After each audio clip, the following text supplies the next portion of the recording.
Hello and welcome back to 10 minutes of astrology.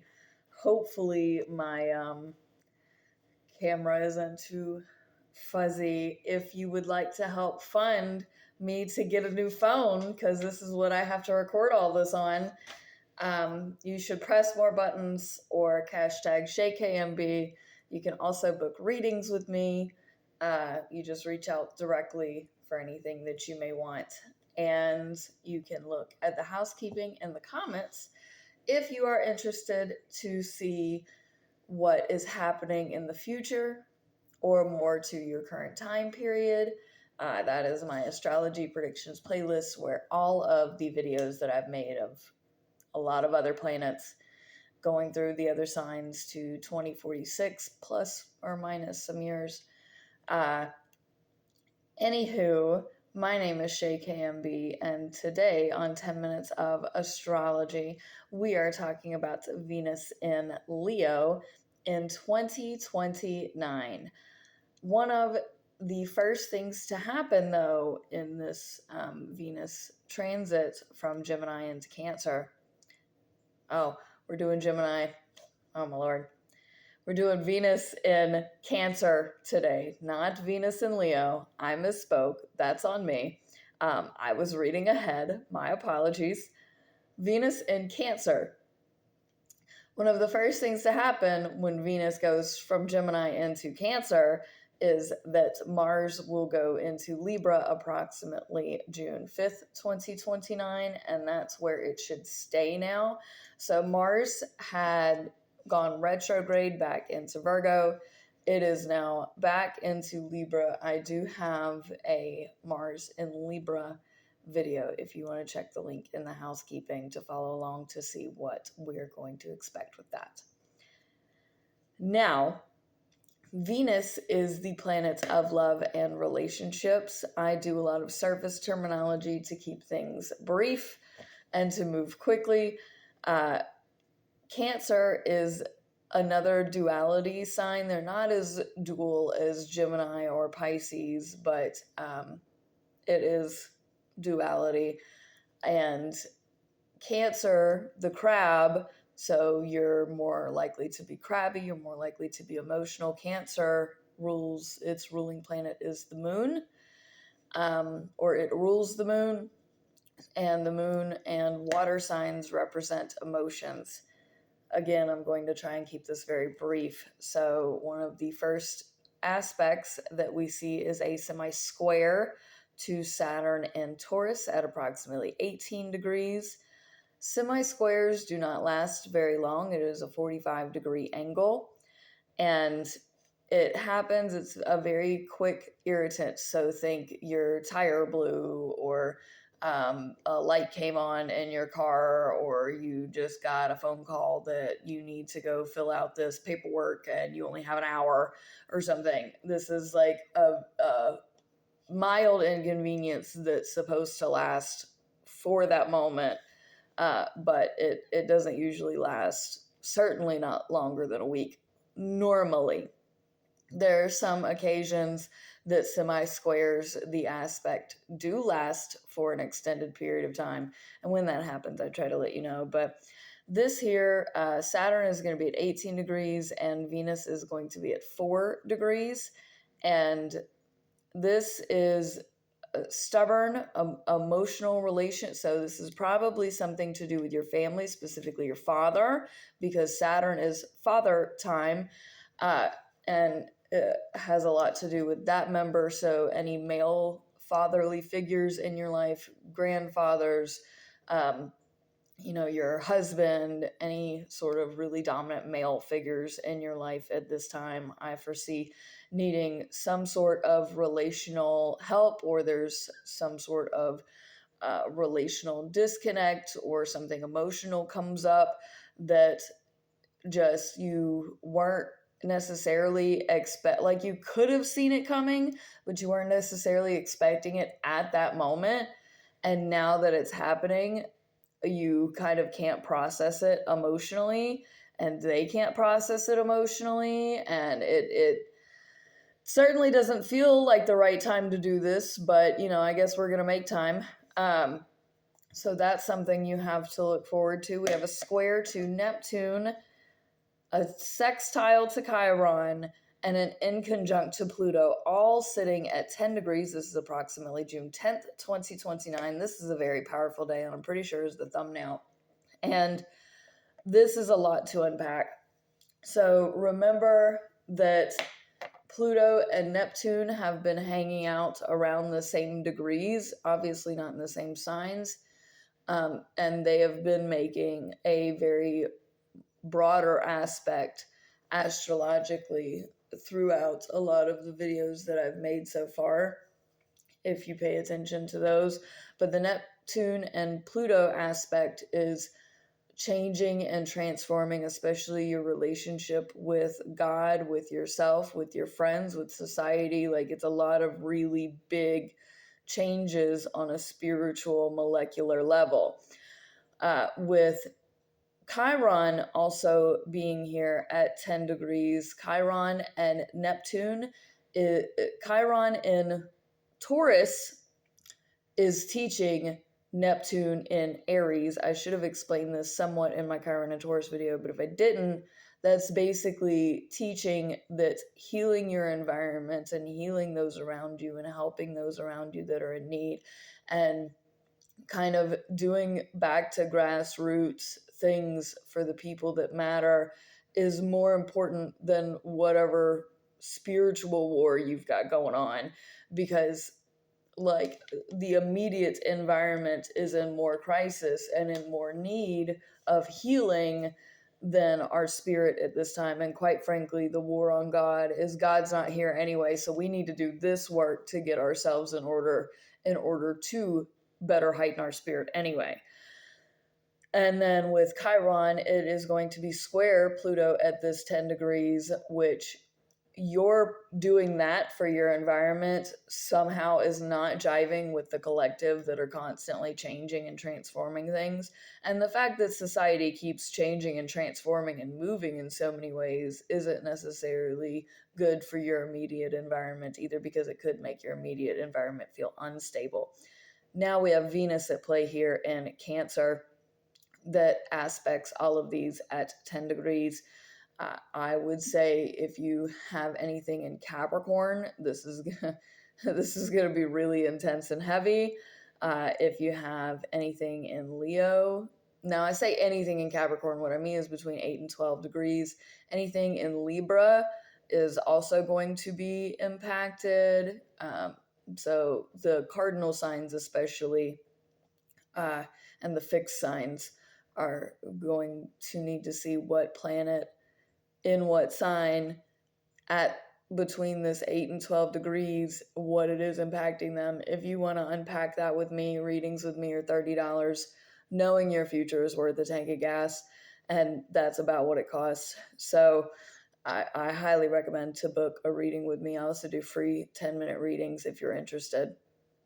But Venus here is your love and relationships in a very emotional spot. So we're square Neptune, which is squaring off with God. Every time that we have something in Capricorn or Cancer, it is going to square Neptune here, which means we are squaring off, we're shouldering up, we're, basically going, what you gonna do, God? What are you doing, God?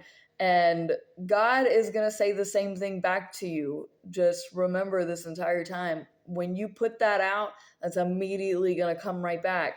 And because Neptune is in Aries, it's like new spiritual time. It's brand new. We've never seen this, how spirit is acting before, and they're here and then they're gone. And so just know that this time period with Venus squaring Neptune can be very emotionally frustrating, relationally frustrating. You're frustrated with God, you're frustrated with yourself. It's very like the depth of you bothering you, which I'm not saying that it shouldn't. There are causes that you should be passionate about, but I told you in a much, much previous video that we needed to have our emotional guards up.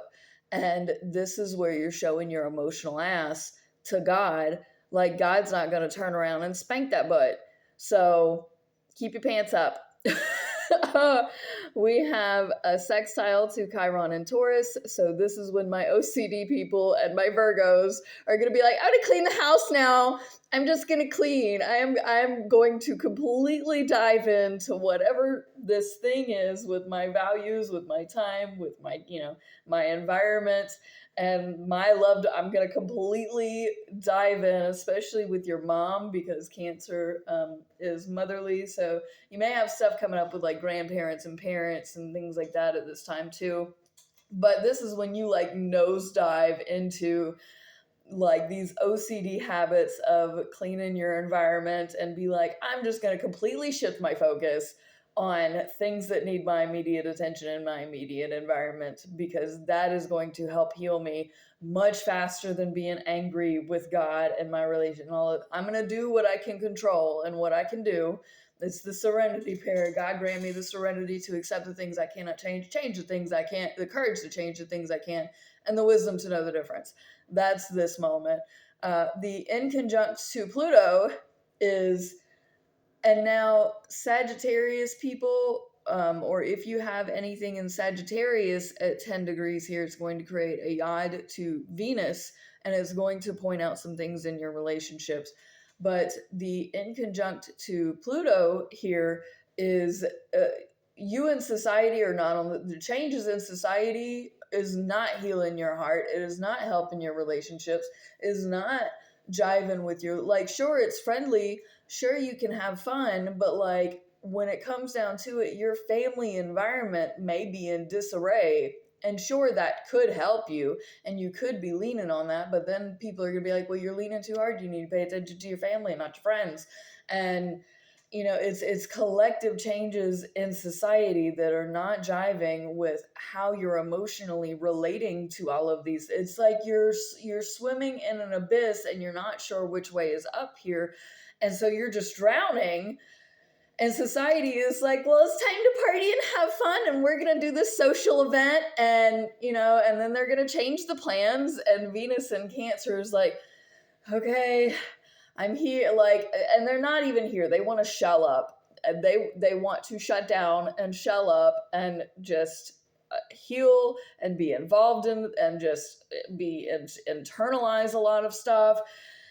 So this is definitely at odds, and this could be like social panic attack territory, because we've got Neptune, Chiron, and Pluto. So if, for example, if you're throwing a party, it might not be a good time to throw a house party, right? It might not be a good time to accept that invitation to go out.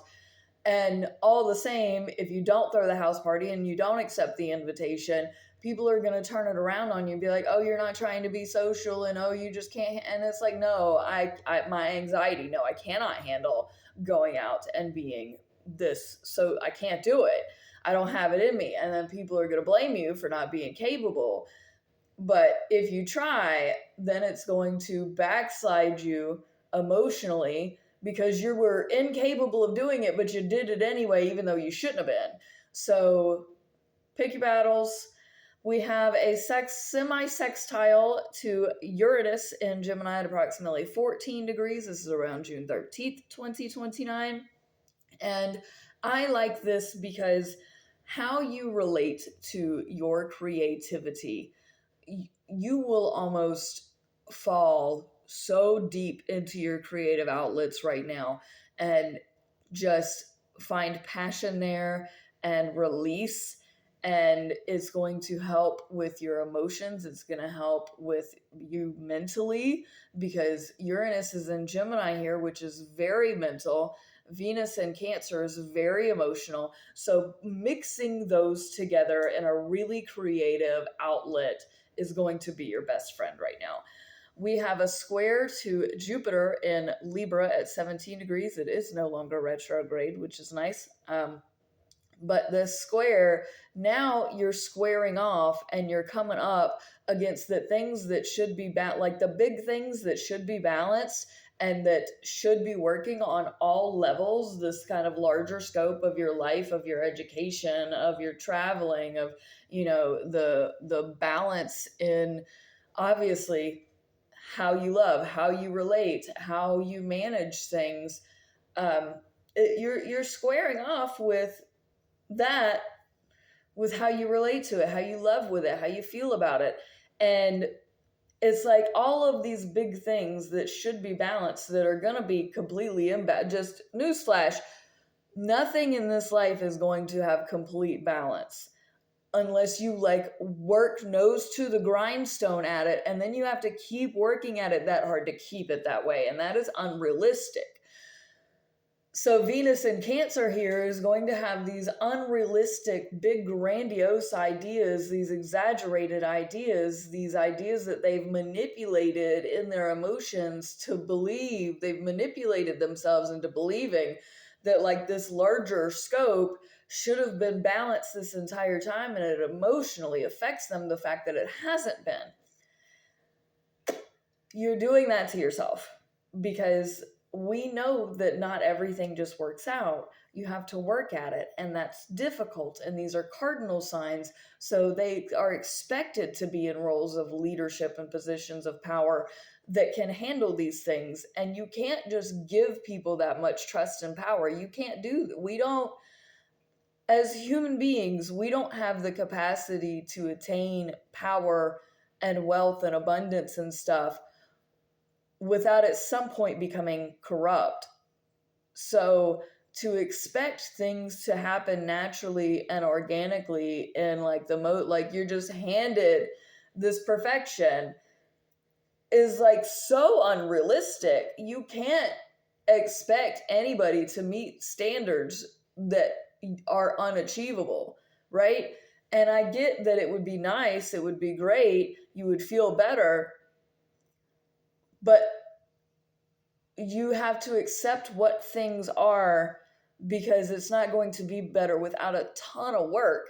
And I know that that feels tragic, and I'm sorry, but that's very unrealistic. So just tamper your expectations right now, and don't get emotionally wrapped up in something that doesn't care whether or not we're even involved to begin with, because that's what Libra is a very like they can feel social and gossipy and all of that, and they can feel like they might be close to you, but really they're probably some of the most emotionally distant.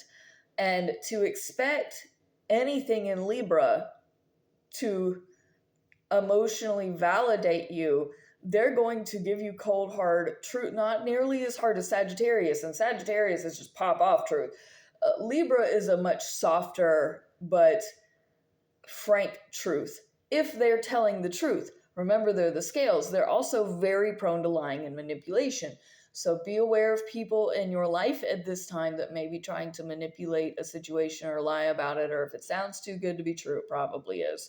We have our last alignment. We're going to talk about, actually, I have two more. Sextile to Saturn in Taurus between 19 and 20 degrees. Again, we come back to family ties, especially fathers and father figures, grandpas, people like that, uncles even. And this is in Taurus, which, this is definitely family dynamics of some sort in the home, especially. But your relationships and your emotional and how you have been kind of snappy is at least like everybody understands you can have an emotional moment and that's fine, just don't stay there. But we all get like, yes, if you need to be emotional, yes, if you need to have these feelings and go through these things, we understand that, and we're giving you the grace and the space and the stuff that you need to be comfortable, because Taurus is about the creature comforts, because that feels right now. And so having those, especially earth dominant people in your life right now, to kind of give you that big comforting hug and go, you know what, it's going to be okay. We understand why it hurts right now and why you're so emotional, and we're going to give you that space to be emotional. We don't anticipate that you're there forever. We do expect you to come out of this, That's the standard here, but we do want to give you time to grieve and to mourn and to be upset, and it's okay to do that. The last alignment I have is a square to Eris and Aries at 26 degrees, approximately June 23rd, 2029. And this is squaring off with the drama and the nonsensical cattiness and aggression and really facing it and being like, what's up, you want to get mad, you want to get angry, you want to do it. And I think this also circles back to people giving you and allowing you time and space to be emotional. It does not give you the time and space to be a dick. You cannot be a jerk during this time. Just because somebody has given you the grace to have your emotions doesn't mean you turn it around and become an asshole. Okay? So when you want to be aggressive, get catty, get way too emotional, way too in over your head and in over your heart and in over your pat, and just like you've fallen deep into this and you're spiraling, we don't need you to spiral, okay? We just need you to get it out so that way when you come back, you're healthier, but don't take it so far that you're crossing a line. Then Venus goes into Leo approximately June 27, 2029. I know this has been double 10 minutes of astrology, so I appreciate your watching. If you're a big fan, you should press all the buttons and tell me that, life is wonderful in the comments, or just comment anything that you care or desire to that you appreciated about this, because algorithms. Peace out, fam. Much love.